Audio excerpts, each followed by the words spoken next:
நெல் மற்றும் கரும்புக்கான ஆதார விலையை தமிழக அரசு உயர்த்தி வழங்கும் அறிவிப்பு போதுமானது அல்ல என்று இந்திய கம்யூனிஸ்ட் கட்சியின் மூத்த தலைவர் முத்தரசன் தெரிவித்துள்ளார்.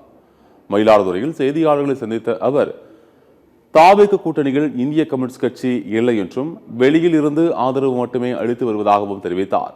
மகாத்மா காந்தி ஊரக வளர்ச்சி திட்டத்தின் பெயரை மாற்றி அதில் மத்திய அரசின் பங்களிப்பை குறைத்துவிட்டனர். இதனால் அந்த திட்டம் செயல்படுத்த முடியாத நிலை உள்ளது என்றும் முத்தரசன் தெரிவித்தார்.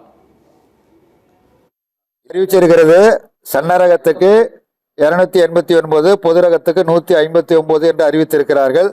அதன்படி பார்த்தால் சன்னரகம் குவிண்டால் ஒன்றுக்கு 2750, பொது ரகம் 2600. அரசு அரசு இல்லை, ஏற்கனவே தாவேக தேர்தல் காலத்தில் சொன்னது விவசாயிகள் எதிர்பார்ப்பது 3500.